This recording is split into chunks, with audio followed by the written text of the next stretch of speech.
A cliffhanger, dude? They're going to end it on a cliffhanger before the last episode, before they reveal the Seer? We got a cliffhanger? We get hit with a cliffhanger, and look, I'm not going to dig too deep into spoilers, but the good thing about this episode is it is very difficult for us to spoil anything because no one went home. There's a spoiler. No one ended up going home this episode. Well, technically in the beginning, but aside from that, no one else went home, so we can't spoil it, guys. We got a review on Apple that was, you guys spoil. It's like, I don't know what to do anymore. I don't know what to do. We can't help spoiling. We're supposed to recap the episode. What do you want from us? Bros and shows. I gotta have me my bros and shows. Bros and shows. Bros and shows. I gotta have me my bros and shows. Good afternoon, everybody. Welcome back to another episode of Bros and Shows. I'm your co-host, Steele Russell, joined as always by the one and only Shooter Magooter. Are you a traitor? Or are you a faithful? I'm feeling pretty traitorous. I think this was a better episode. This was a much better pretty episode. Traitorous, and it's very funny. Obviously, we knew what was going to happen. We got the tease at the end that Danielle was going to bring in Britany. Britany's going to meet her. Britany on her way down even said, "Hey, this is a pretty stupid idea. Why would you do this if you're Danielle?" Before she even knew it was Danielle. So, yeah, we all agree with you, Britany. We don't know what the hell's going on. No, we don't, and it's going to be interesting to see how that part of this whole thing plays out. But I do agree it was a better episode. It was entertaining. Obviously, we were hit with that big cliffhanger at the end. It was funny watching, the Big Brother army come after you last week because you just don't like Danielle. Apparently, that's a big fucking problem. Yeah. Guess what? We don't give a fuck. The fact that there's a Big Brother army is a problem for me to even wrap my head around.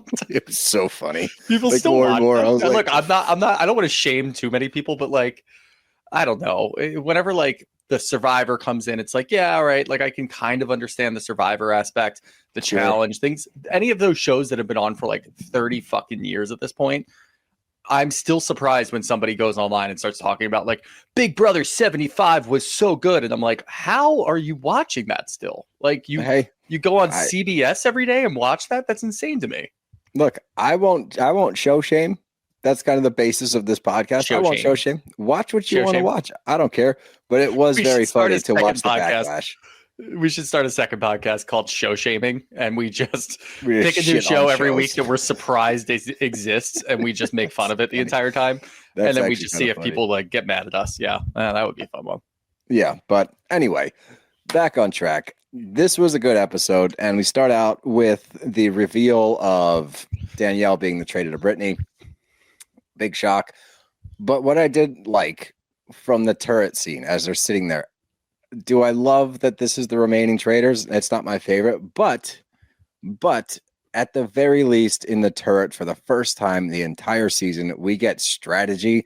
They're talking about how certain things might affect certain things. If we vote for this person, that means we have to go for this person at the round table.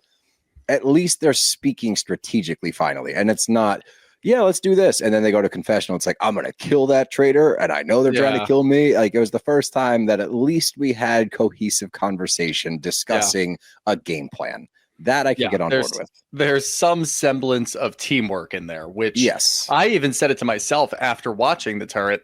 Oh, this is what it should have been the whole season. The entire season. Of petty squabbles, yelling at each other, backstabbing, all of those things that, in the beginning when there's 4 traitors, it's like, okay, that's kind of fun, but get back on task. Now we actually see how the game is supposed to be played because it's 2 people that like each other and they're actually talking about things that matter. Talking about what is this going to do? If we get rid of this person, what's the fallback? If we get rid of this person, is there an advantage? That is how you're supposed to do it. Not just, hey, let's get, which I'll never forgive them for. Let's get rid of all the housewives right off the front.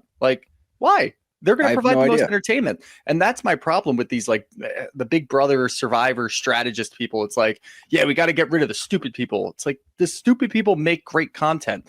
The same people that are pining for Danielle to win are also saying Tom Sandoval is hilarious. It's that's what we need. We need stupid people in there that are going to bring funny moments. So that's what the whole thing is about. It's not this huge gameplay because I hate to break it to you guys. Danielle sucks at gameplay. She has been awful. I don't know what she's on Big Brother because I don't watch Big Brother. I'm an adult. That's where I am. But I love that now we have just think. shooter versus Big Brother is probably my favorite thing to come out of this. Yeah, I know you don't. They're so annoying, man. I didn't know the Survivor people are actually good. I like the Survivor people online. They're nice. They're normal. But the people for Big Brother are like weirdos. Like, no. I had no idea. Until Did you look into it last all week? That shit.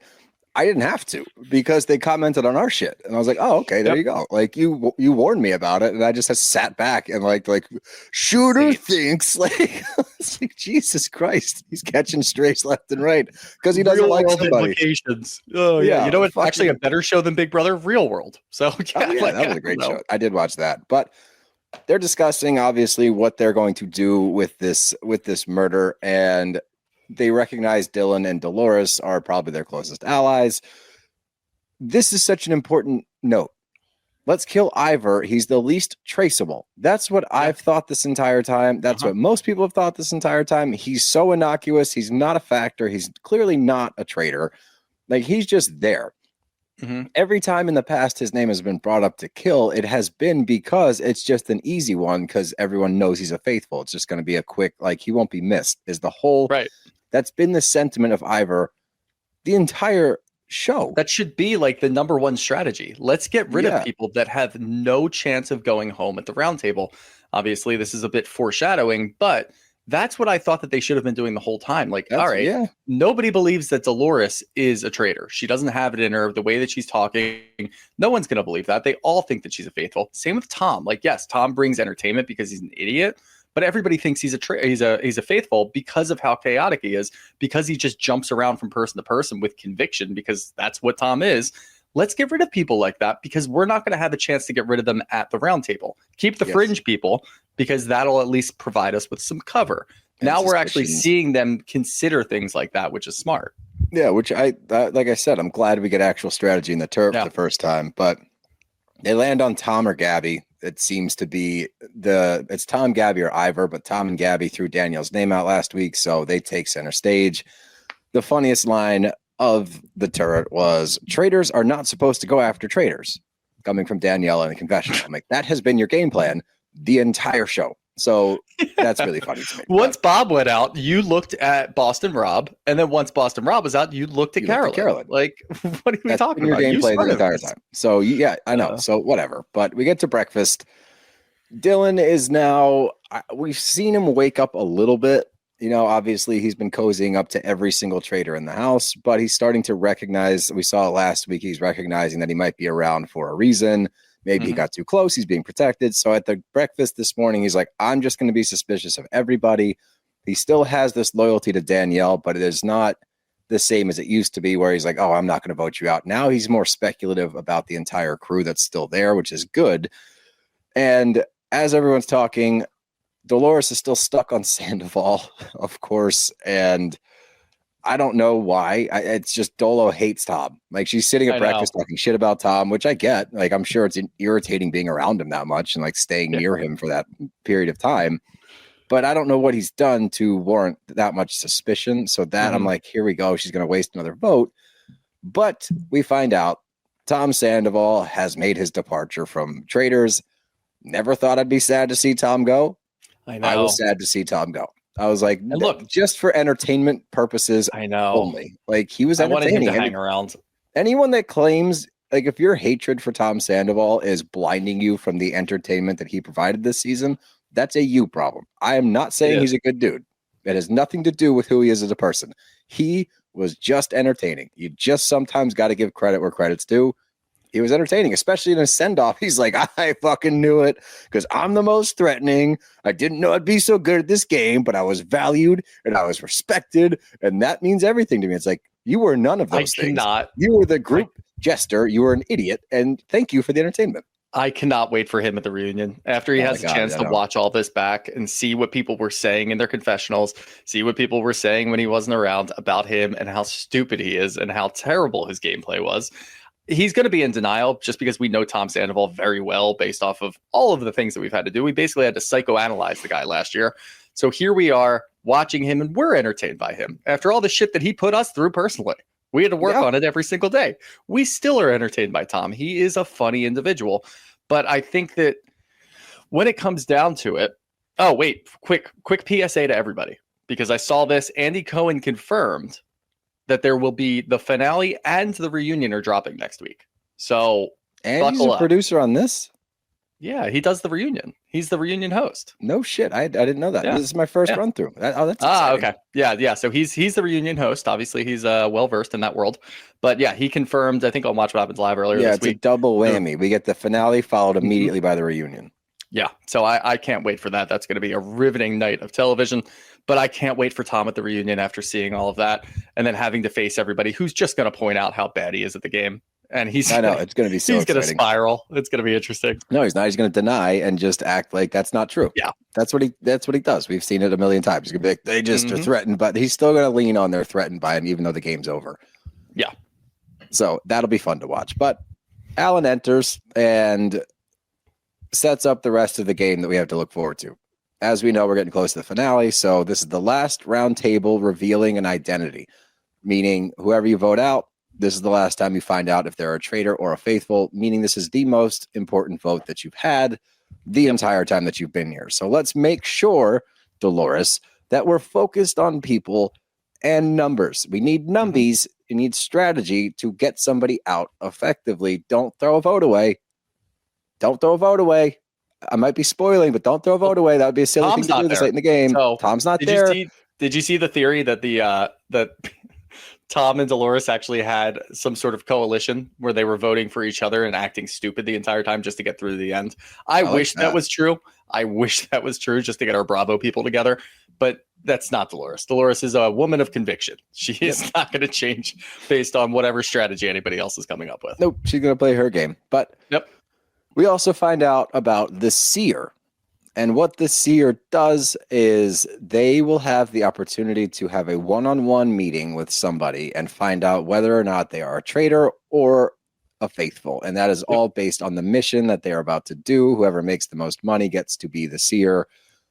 And the last part of this is we won't find out the identity of the Seer until post-roundtable. So that way there's no unfairness here. So that's a lot on the line. A whole lot on the line. And before we get to the mission itself, we've got some speculation. Post morning, we got everyone's got to wander around and speculate. So the first meeting is Gabby and Danielle. Gabby's already sold on Danielle. She doesn't need any more evidence. She is dead set on it. She's seen too much. So you see this conversation is just awkward as shit. And on the flip side, Danielle is gunning for Gabby because she knows that Gabby is on to her.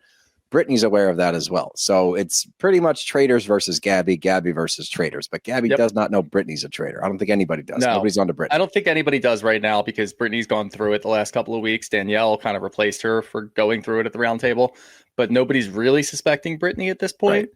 Right. I think that it would have made sense for Gabby to... Because just think about how everything plays out. Whenever you have these one-on-one meetings, there's only 6 people left, I think. So you've got a huge castle, 6 people. You're going to have these one-on-one meetings. Every other meeting that we saw, whether obviously we can put aside Britany and Danielle because they're traitors, every other one-on-one was, who do you think it is? Who should we vote tonight? When Gabby stands there with Danielle, she's not doing herself any favors by not trying to throw her off the scent. Like, hey, who do you think it is, Danielle? And see what Danielle says back to her. And then you could throw out a random name. If you end up throwing out Britany, that could be kind of funny because it could split them a little bit. If you end up throwing out like a Dylan or an Ivar or Dolores, whoever you decide to choose. Thought Gabby should have done more preemptive work here. Yes, I do think so. Yes, because if you're going to stand there awkwardly, and there were 2 different situations where she sat next to Danielle and didn't say a word, just did not say anything, didn't let on that she was doing anything. You have to throw her off the scent. Because otherwise, she's just going to assume you're coming after her because you're not talking about it or you don't trust her. Oh, I see. If you throw out like, hey, I'm thinking Dylan because Boston Rob kept him along for a long time.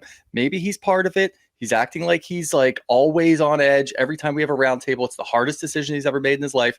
I think it could be him. He could be a good actor. His brother's an actor, something like that. I don't know. I just threw that together in 5 seconds. You could do that, Gabby. I think it would have made sense for her to do that just to at least throw a little wrinkle in there because look, I think Danielle's still going to come after you, but like it could put a little doubt in her head. Like, ooh, we've got Gabby a little messed up right now. That would be interesting. I personally got the vibe that they're dead set. Like they're going to vote one way. So I think anything that she said would have been fruitless, but Could have been. that's worth a shot, I guess. You're right to try to point fingers different directions, but you get Dylan and Ivar talking. Danielle comes up, and Ivar is locked in on Danielle. In this moment, I was like, shit, he's getting swayed a little bit because Dylan brings up Gabby, and Ivar's like, interesting point there. And I'll just keep going. Let's keep running through it. Gabby and Britany sit down, and Gabby's got a lock on the rest of this game. She's like, there's probably 2 traitors left. My eyes are on Dolores and Danielle, pointing to the traitor on traitor violence that we saw before. We got that clip in like the beginning of the episode where she highlights the fact that the vibe between Danielle and Carolyn was very much the same as Bob the Drag Queen versus Boston Rob. You could kind of feel that same tension. It was the same sort of argument back and forth, which is a very good point, and it's like very good evidence, enough to get Britany worried. So Britany goes to Dylan. This is, I think, where they may have lost a step, the traitors, because of this Bambi defense that Britany keeps bringing up. Like Gabby surrounding herself. It's a lot like the people. coffin thing. Like it's the same type of situation where it's like, okay, why are we still talking about stuff that happened like 4 or 5 days ago? I know. Like she made friends. Like everyone's making friends. And none of the Bambis were traitors. So like what? You think she just insulated herself with other people? Like, no, why would she and then got rid of all of them? That doesn't make a whole lot of sense. The Bambi defense I didn't think was a great one. And that seems to be Britany's only attack against her is like, you only got close with those people. It's like, you're only close with Danielle now. And Ivar was only close to Sam. And like, we could do this for everybody. Everyone's found their little group in the house. It's kind of how this game has gone. So I didn't think that was the best way to do this whole thing. You get the second awkward silence between Gabby and Danielle. It's like an awkward sit off, like who's going to budge first. But we're headed to the mission, right? And at this point, with the conjecture going on amongst the faithful, I'm like, these guys are fucked. Like, they're not even close to pointing out who they should be pointing out. They're not pointing the finger at Danielle at this point. They're not really pointing the finger at Britany. No one expects Britany. So on the way to the mission, I don't have a whole lot of hope for the faithfuls. I'm like, I think you guys are going to miss this one again. Yep. But we get to the mission itself. It's like memory lane, and they're going through 3 different activities. I was disappointed. I thought it was going to be like more. Like things that happens during the stay at the mansion. You know what I mean? Yeah, like, or have like somebody come out. It's like, oh, Tom said that. I remember Tom saying like things like that can kind of maybe I'm a little jealous or a little selfish, but I want to be involved. When we play these games, I want to have some fun too. I don't know. You're not showing us. They didn't show us where the skulls were. Like we didn't get to play the little roulette thing, like a little randomization. We didn't get to do anything. So I don't know. I like to play too. What's wrong with that? There's nothing wrong with that. I get it. I get what you're saying. We start with the clowns, and each clown is holding a balloon. It's either got black shit in it or gold shit in it. If it's gold shit, you win $500. If it's black shit, you're incredible. Out. Yeah. Great description. I mean, let's keep it simple. Stupid. KISS. That's the game. And they do this wacky dance. So you can't, like, they reveal who they are. And then they do this whole, it's like when you're at a ball game and they do like the ball under the hat. And you got to follow the hat. Which one's got the ball under it? Yeah. You know what I'm saying? Anyway, we get to the game itself. And I'm just going to go through the end of the game. Danielle banks 500. Dolo banks 1,000. Gabby banks nothing. Dylan banks nothing. Britany banks 1,000. Right? So then we get to the baby dolls. You pull the string on the doll, it reveals an amount. If you pull it again, you keep going as many times as you want. Eventually, if you pull too many times, it says you're too greedy. You get nothing. After that game.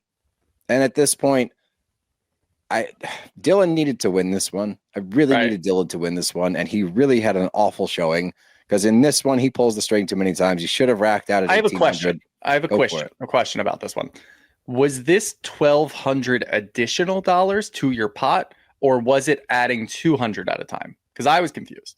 Like I don't know what the total is. I was trying to figure out what the total is, and obviously we don't know how many people got how many gold coins at the end. That I've got a thought about that too. That I think you're going to agree with on me. I think that middle one was a little confusing. Like I know that say, Gabby had $0, but then it said 1,200. Like, does she have 1,200 total? And then yes. So does I don't know. So that part was very confusing to me. So every time it goes up, it was confusing for me too until he said the totals at the end of this round.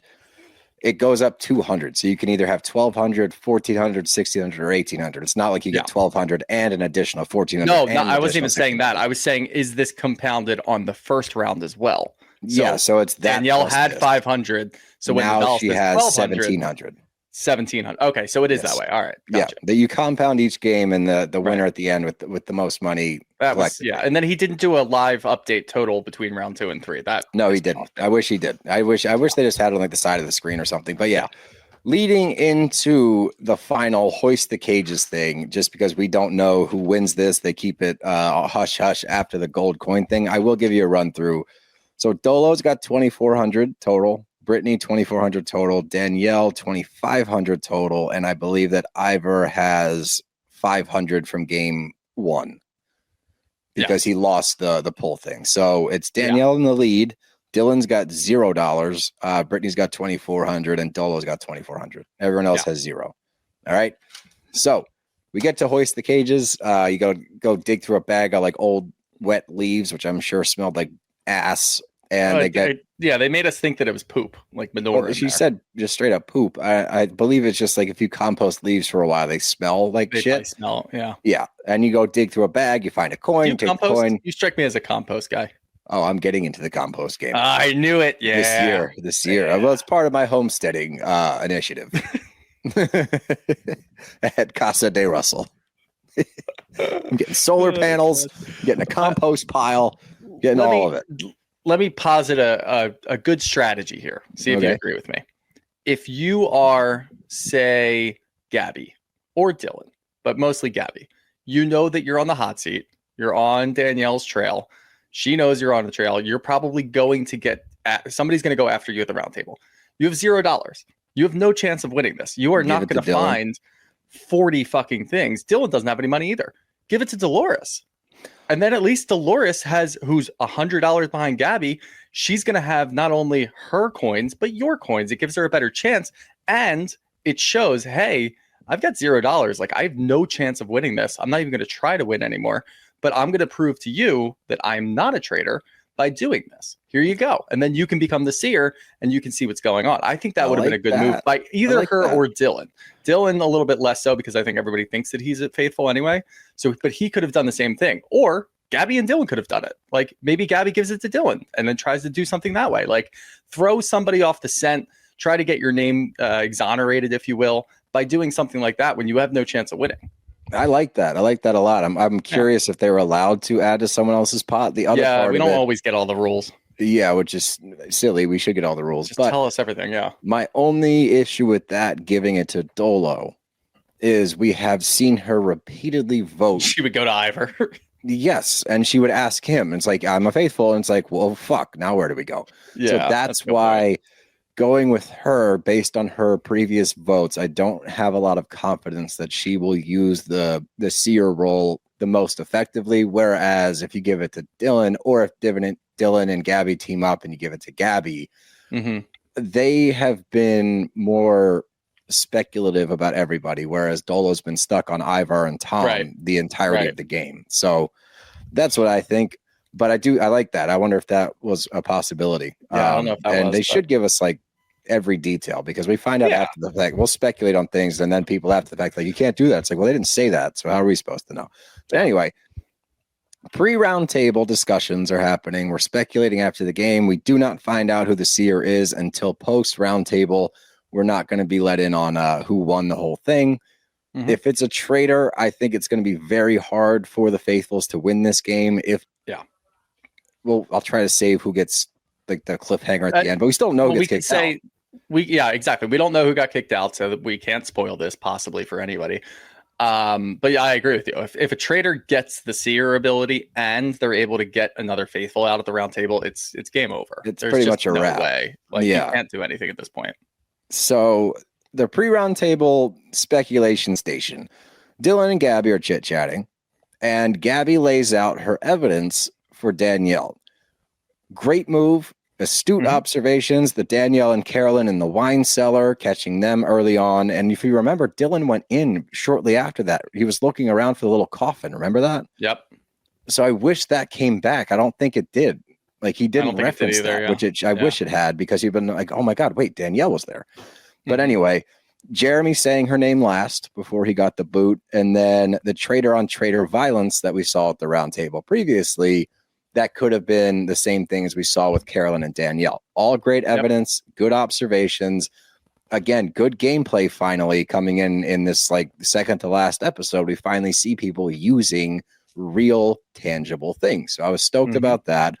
That does definitely push Dylan further on the fence, because he was like probably leaning more towards Gabby. Now he's like, shit, that's compelling enough for me to second guess myself. So that was a very strong move by Gabby there. That was essential. I think they're keeping her in this game potentially. But Dylan and Danielle are talking, and he's like, it sounds like it's going to be you or Gabby tonight. And she presses him and she's like, are you serious, Dylan? And then look, maybe people in that, like, this is why I have given her credit, because she still is around, and for some reason, like, her stuff's working, and we are playing the hindsight game here. Her defense and being like, oh my God, Dylan, I'm just so hurt. All of that, like, if I see that, I'm gonna be like, oh, I don't believe you. I don't believe this at all. And I don't think Dylan fell for it either, based on his vote later. I don't think he did either. And look, the reason that I don't like Danielle is because I feel like her gameplay is super sloppy, and more personally, she annoys the shit out of me. All of her antics just annoy me. And I get that, like, if that's something that's going to get her to go far in these types of games, fine. But for me personally, even if I knew like 100% that she was a traitor, I'd be so annoyed with her, watching her shake on the ground after something like that. Like, get this woman out of here. I can't deal with her anymore. Same with anybody else. Like, I don't care. Ivar pisses me off half the time too, because he's always going after women. I don't want to see that shit either. Get Ivar out of here. I would vote on people because I simply don't like them. And that's pretty much where my allegiances would be.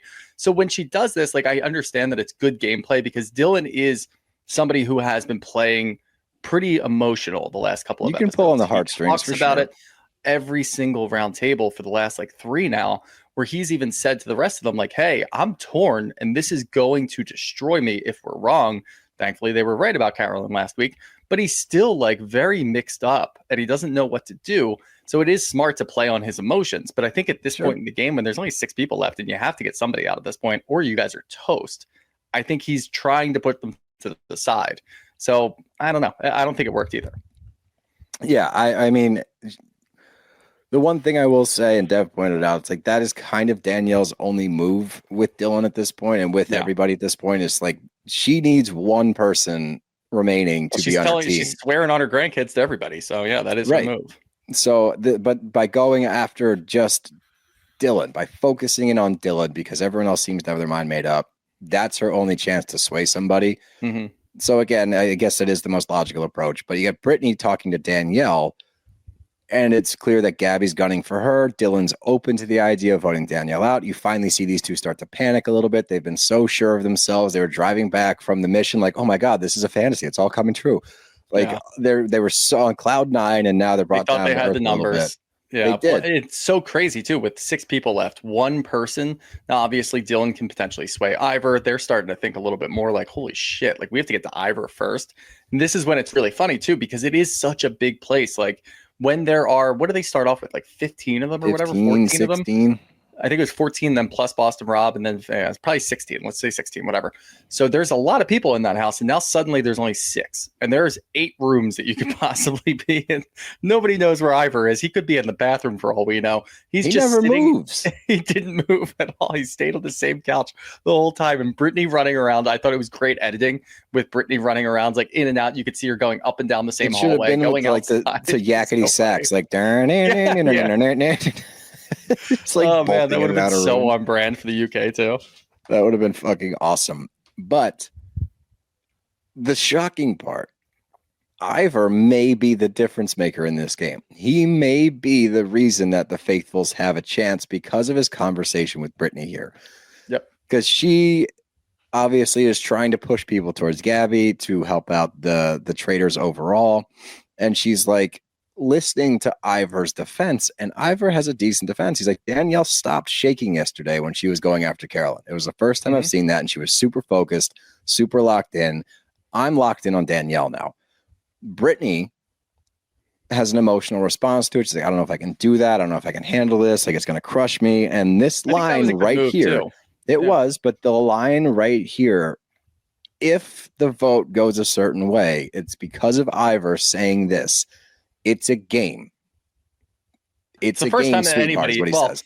First off, Sierra did say that a couple of weeks ago about somebody got voted out, and she was talking about Danielle again, saying it's a fucking game. They're not really dead. Like, what is that? And this is Danielle once again using those like over emotional moments to try to sell the fact that she's a faithful.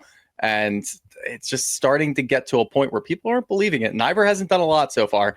This was probably the best thing that he's done to this point anyway.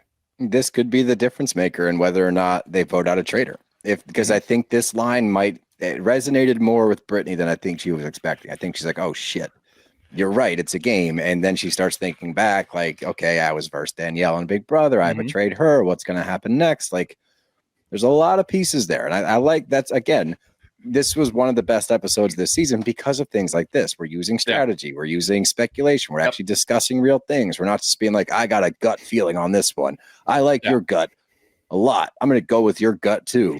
Fuck, what do you mean we were wrong? I was so sure that his gut was right. Like, that's what we've been doing. And now we're actually using evidence to break down certain things. So I enjoy that. But we get to the round table. We do find out the prize pot sitting at $166,800 at this point. We're reminded this is the final banished reveal. So make sure you get this one right. Deliberate. So everyone starts talking. Britany goes first and brings up Gabby via the Bambi defense, as I call it, using the Bambi group to single her out, saying you didn't get close to anybody. Again, I thought that was fairly weak. Everyone has their allegiances in the house. So this was not my favorite approach. But Gabby jumps in and points at Danielle. I thought she did okay, but I thought she missed pivotal evidence. The same thing that you laid out to Dylan is what you should have laid out to this table. She brought up the Carolyn thing. It seemed like you had more evidence there, that you were privy to more, which points to you being a traitor, and that was traitor on traitor violence. It was very tense, like Bob the Drag Queen versus Boston Rob. Danielle defends, saying I was quiet up until she attacked me. So they're both, I mean, we knew this was going to happen. They were going to defend.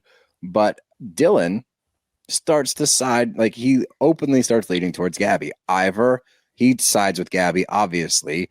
And then Danielle, and I thought this was a misstep, goes for the girl next door defense. We've had this one already. This one was We've already done this. We tried to use this. With the rest of the Bambis, honestly. Yes, and I thought Gabby handled her shit really well because she's like, well, we've done this before. She points out, and like her defense ended up being everything Danielle I thought her says.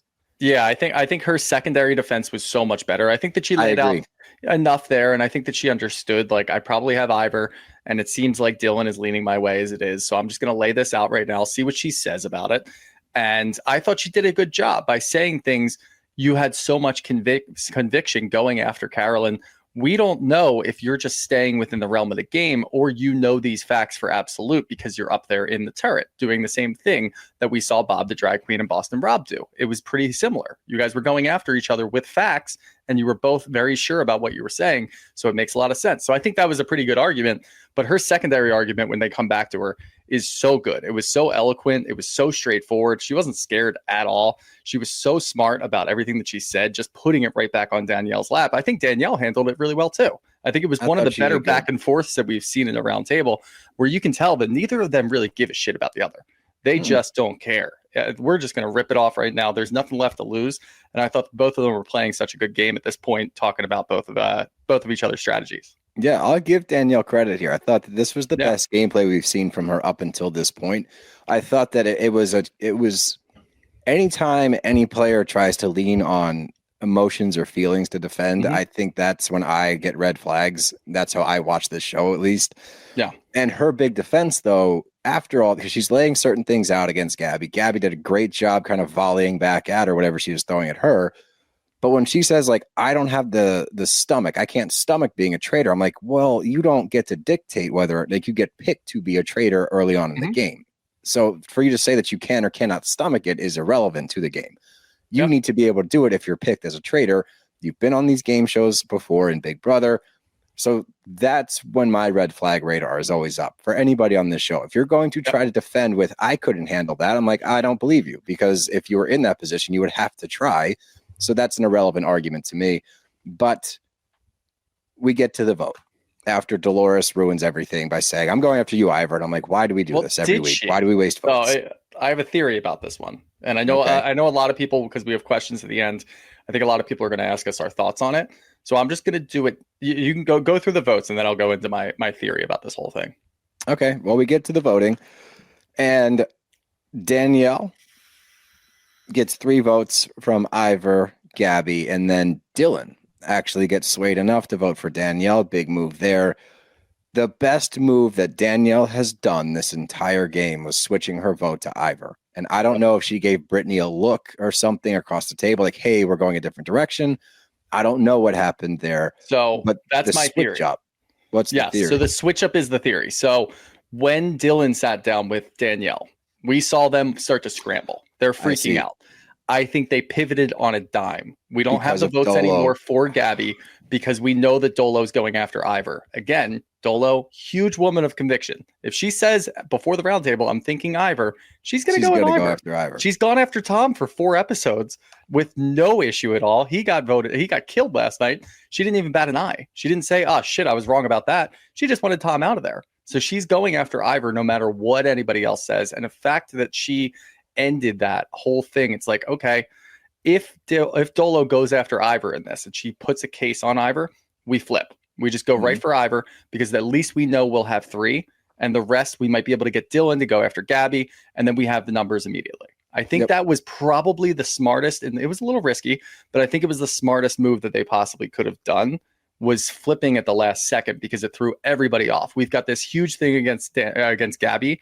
Britany brought up Gabby. Britany's kind of left out on an island now because she's the one who brought up Gabby, and then she switched to Ivar. It looks a little weird. I hope people look at that. Suspicious. Assume we know that Britany's going to survive this round anyway because nobody's voting for her. So I hope that somebody comes back to that and says, "Wait, why did she switch? That's pretty bizarre."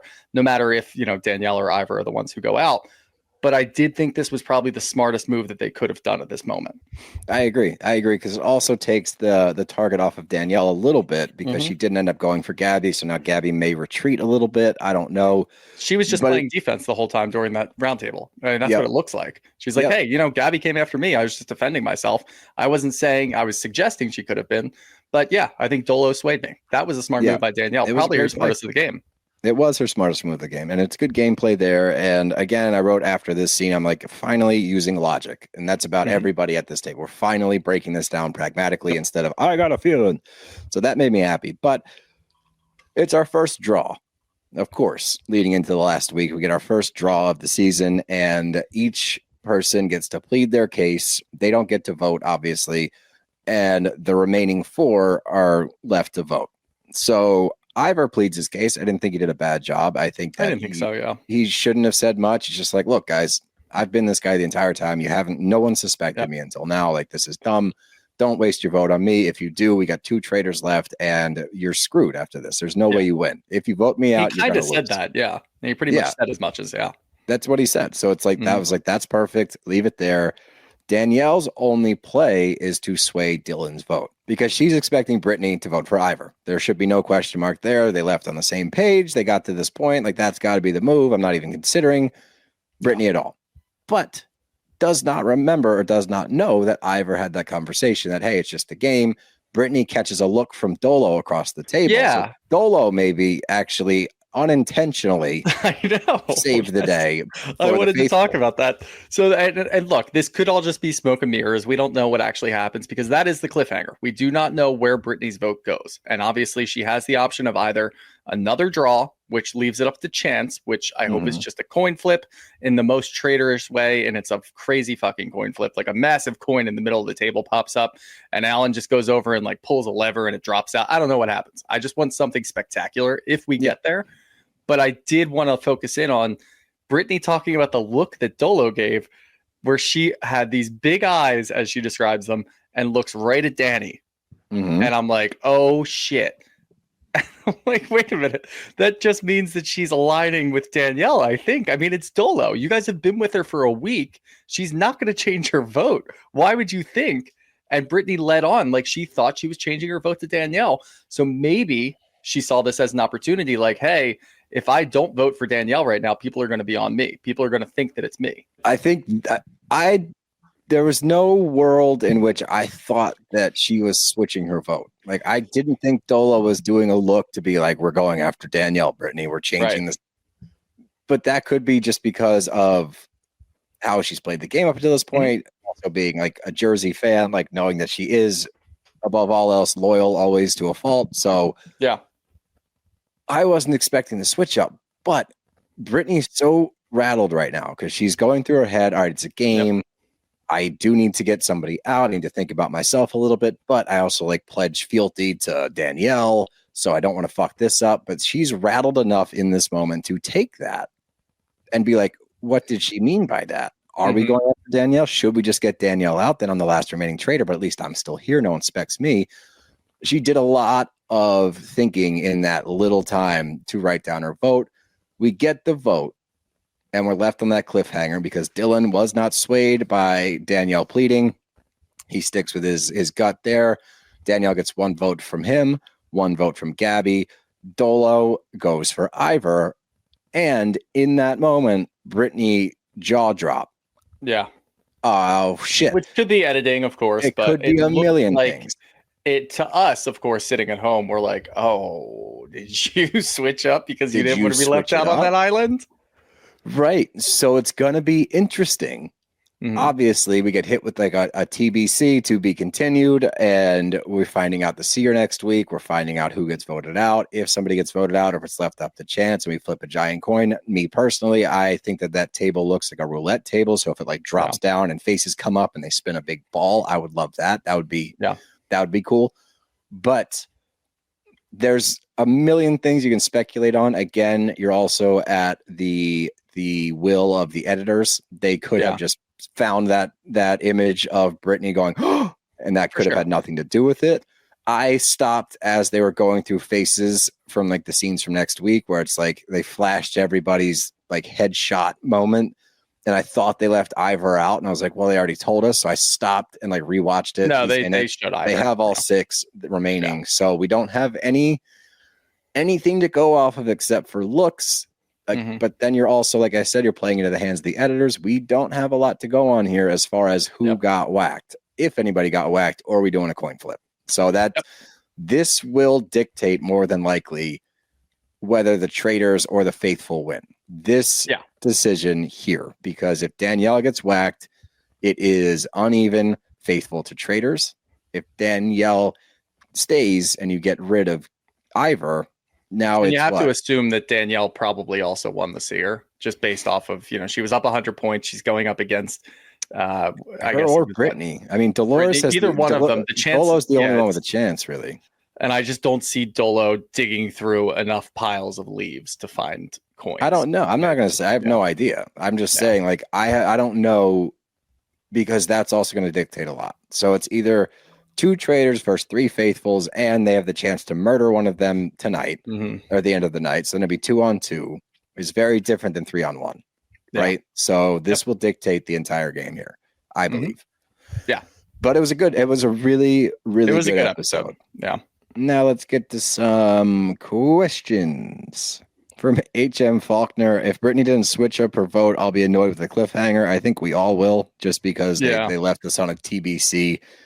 And it's not going to have a payoff. I do hate when that happens. So, yeah, I think we were agreeing with you there. From Chris Tenreese, I've been a pleasure to work with, in quotes. I'm a little sad to see Sandoval go. Are you guys? Yes, he was entertaining. He was just he entertaining. Really was. And from Max June, is Sandoval still a piece of shit? Yes. Like, both can be true. Is. Yeah. That was the funniest part when we posted that thing about Tom being entertained. People are like, he is the most deplorable human, blah, blah, blah. It's like, look, guys, we're not saying he's a stand-up citizen. We're saying he was fucking funny and fun to watch on a show. And who'd have thought his redemption arc would come from the Traitors? We thought he was going to be a shit show. And he was, but in tremendous fashion. Like, it is what it is. Best fashion possible. And I love that he thinks he's now redeemed. He thinks everybody loves him again. This is a standalone event. You were very entertaining. We don't hate you nearly as much, but that's just because time has passed, not because Yeah. of what you did in the Traitors. Correct. Yeah, it can be that simple. From Krista Hernandez 84, did Dolo purposely make Britt think that she was voting for Danielle? I fucking wish, but I no. don't think so. I don't see that at all. Basing I really wish it off of her previous gameplay. I don't think so. No, yeah. And I we've would been love for hoping that. and praying that Dolo has just been playing a completely different game, a different strategy than what she's letting on this whole time. We always thought that she had it in her. There is a chance that she's vindictive towards Tom and she is not listening to anybody else and just making up her own mind. I think that's probably more so the case. Let's do one more. All right, from Hildita La Del Barrio. No question, just Gabby killed it. I thought she did. I thought she handled herself very well in that moment. I think that she did a good enough job to potentially sway this vote. Because again, if Brittany's sitting there like racking her brain, who do I vote for, Ivar or Danielle? And she goes back to Gabby's arguments. I think there's enough presented there where if she votes for Danielle, it doesn't look suspicious. Like I think there's a lot of reasons that she could vote for Danielle. But I just don't know if that's going to happen. It would be insane if she fucked Danielle over in Big Brother and then does it again in Traitors. That would be the most traitorous shit ever. And that's the name of the show. So yes, it is. That's what that's what I'm hoping for. I'm hoping that it's because I want the faithful to win. I'm team Gabby and team Dylan. I want them to win. Same.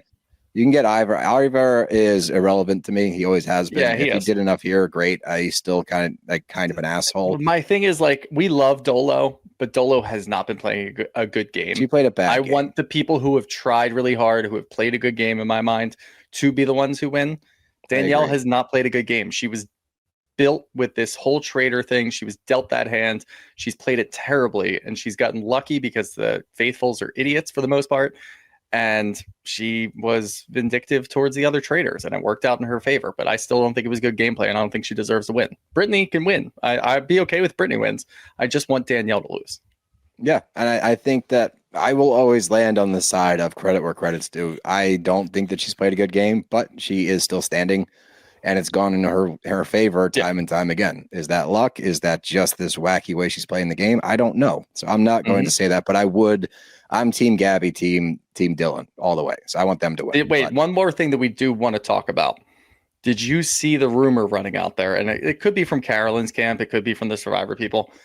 People are saying that Danielle broke her NDA and told Britany that she was a traitor early on. I saw that. I don't know. I need evidence. I don't think I believe that one. If you're going to throw out a substantial claim like that, like there should be solid evidence. Like we've learned there would be repercussions. Like if we found out, did they not find out until they were editing the show and it was already over with? Like maybe, but I don't know. I don't believe that. Like if they saw it, they would have seen it while we were going through it, and there would have been some sort of penalty. So we've dealt with enough Bravo rumors in our tenure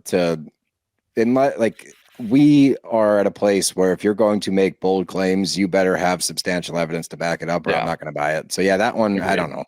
I think that's part of the people don't like how she's playing the game. So let's throw this one out there too. That one. Yeah. I think we're on the same page there. You can be a hater and not make up rumors. Just look at me.